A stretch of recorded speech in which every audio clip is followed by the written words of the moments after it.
Après Macao en 2011 et Xiamen en 2017, le carnaval de Nice s'est à nouveau exporté en Chine. Cette année, les carnavaliers niçois ont posé leurs bagages à quelques kilomètres de Shanghai, dans la ville de Ningbo.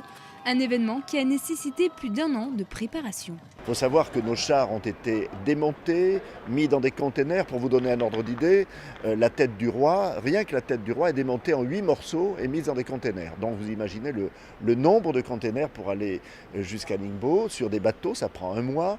Et ensuite, il faut tout reconstituer en Chine.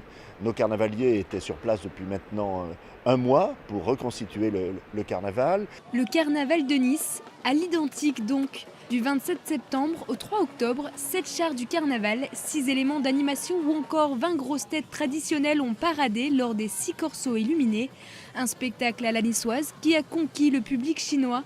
Quelques 100 millions de téléspectateurs ont même admiré les festivités depuis leur petit écran. Ils découvrent à travers le carnaval de Nice une façon de faire la fête à la niçoise. Et j'avoue que ça leur a beaucoup plu lorsque les confettis ont été lancés dans les tribunes. C'était nouveau pour eux.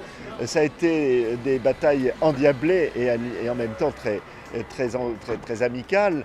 Et puis nous avons eu aussi les serpentins de nos fameux vernisseurs qui sont envoyés sur la foule depuis la piste. Et puis la brigade d'animation des tribunes, la BAT, qui montait sur les tribunes et qui venait saluer la foule.